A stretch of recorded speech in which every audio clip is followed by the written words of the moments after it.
সময়ৰ হিচাপত বিটিচিৰ ভোটযুদ্ধলৈ মাজত মাত্ৰ ৩টা দিন বাকী আছে আৰু এই সময়ছোৱাত আমি যদি চাওঁ তেনেহ'লে প্ৰতিগৰাকী প্ৰাৰ্থী এতিয়া প্ৰতিটো সংসদীয় তেওঁলোকৰ যিটো পৰিষদীয় সমষ্টি সেই পৰিষদীয় সমষ্টিটোত তেওঁলোক জঁপিয়াই পৰা দেখা গৈছে আৰু এই মুহূৰ্তত মোৰ সৈতে আছে ভেৰগাঁৱৰ বিজেপি প্ৰাৰ্থী জোচৰাং বড়ো। মই তেওঁৰ সৈতে কথা পাতিম আৰু তেওঁক দেখিছোঁ যে এখন গাড়ী পাৰ হৈ গৈছে, তেওঁ চিঞৰিছে যে পদুম ফুল দে পদুম ফুল। গতিকে প্ৰচাৰ চলি আছে বাথৌ মন্দিৰত অহা দেখা। হয় সুন্দৰ হয়। আজি আমাৰ বাথৌ ধৰ্মীয়সকলৰ মংগলবাৰটো খুব পবিত্ৰ দিন, গতিকে প্ৰতিটো বাথৌ থানচালিত গৈ আশীৰ্বাদ লৈছোঁ, কাৰণ তেখেতৰ আশীৰ্বাদ বিনাতো আমি আগুৱাই যাব নোৱাৰোঁ, জীয়াই থাকিব নোৱাৰোঁ।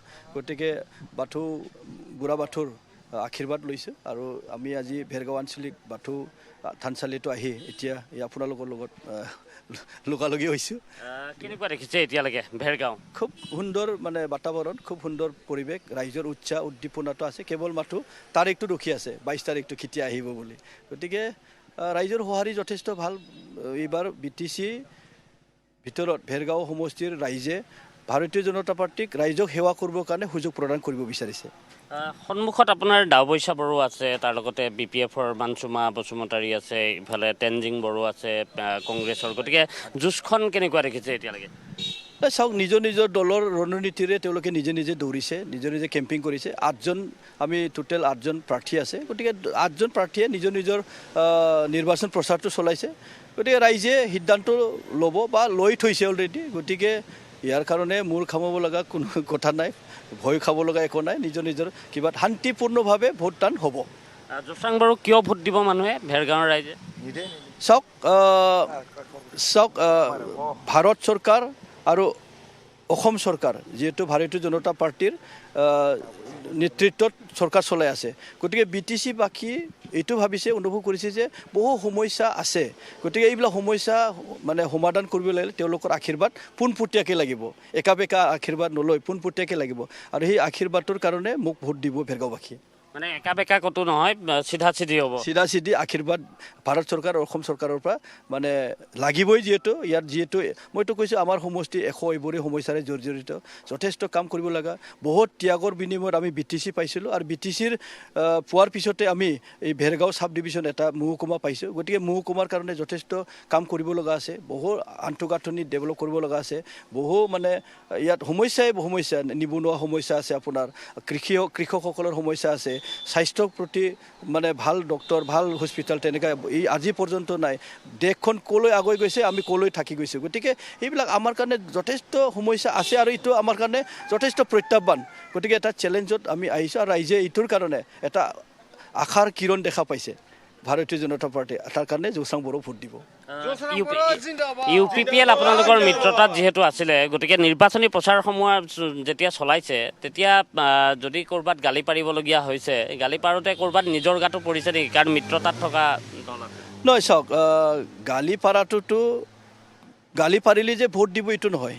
আমি ভাৰতীয় জনতা পাৰ্টী তথা বিজেপিয়ে বাৰে বাৰে কৈছে যে কাকো গালি নিদি আমি নিৰ্বাচনত নামিছোঁ। না UPPLক গালি দিম, না BPFক গালি দিম, না ABP বা অন্যান্য গালি দিম। কাৰণ আমাৰ আঁচনি বহুত আছে, সেই আঁচনিবিলাককে ক'লে।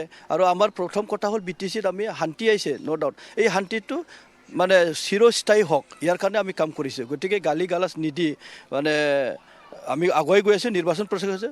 হয়, মিত্ৰতাটো আছে, এতিয়াও NDA চৰকাৰৰ লগত আমাৰ আছে। উৰ্খাও ব্ৰহ্ম UPPLৰ MLA হৈ তেখেতে মন্ত্ৰিত্ব কিবাত আছে। গতিকে আমি একেলগে আছোঁ আৰু ইয়াৰ কাৰণে কাৰোবাক গালি দিয়ালে যে নিজৰ তাত পৰিছে এইটো কথা নহয়। এটা কথা ঠিক, আমি শান্তিপূৰ্ণভাৱে নিৰ্বাচনটো যাব বিটিচিত, সেইটো আমি কামনা কৰিছোঁ। আৰু আপোনালোকে জানে, পুৰোহিত যাক আমি সেৱা কৰোঁ, যি পুৰোহিতে আনৰ কাৰণে সদায় আশীৰ্বাদ দিব বিচাৰে, এই পুৰোহিতসকলেও যদি 11জন হৈ ফুটবল খেলে, আমি যদি বেলেগকৈ 11জন হৈ কম্পিটিশ্যনত নামো, গতিকে অলপ ঠেলা হেঁচা হ'বই, হয় না নহয়? পুৰোহিত বুলি সেৱা কৰা মানুহজনক অলপ ঠেলা দি গ'ল দিব চেষ্টা কৰিবই, হয় না নহয়? সেইটোৱে এটা ৰাজনীতিৰ কি বুলি কয়, এইটো নিয়ম বুলি নহয়, ৰাজনীতি এইটো হ'বই অলপ চলপটো। ধন্যবাদ জনাইছোঁ। এয়া জোচৰাং বড়ো, বিপুল ৰাভা ইফালে আছে। কেনেকুৱা নিৰ্বাচনী প্ৰচাৰত ব্যস্ত আছে? তাৰিখটো লাগে সোনকালে, আমাক সেইটো বিচাৰি আছোঁ। তাৰিখটো সোনকালে 22 তাৰিখটো চবেই ৰেডি হৈ আছে।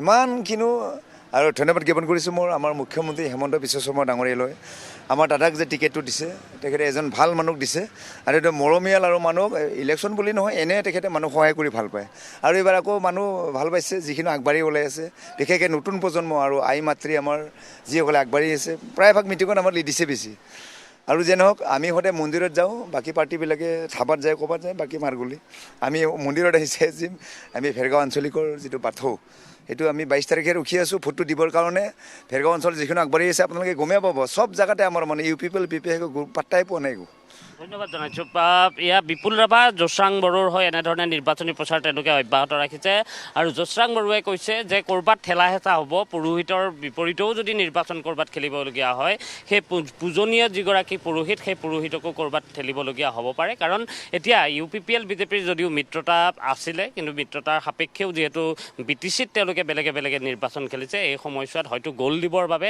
কাৰোবাক অকণমান ঠেলা হেঁচা কৰিবলগীয়া হৈছে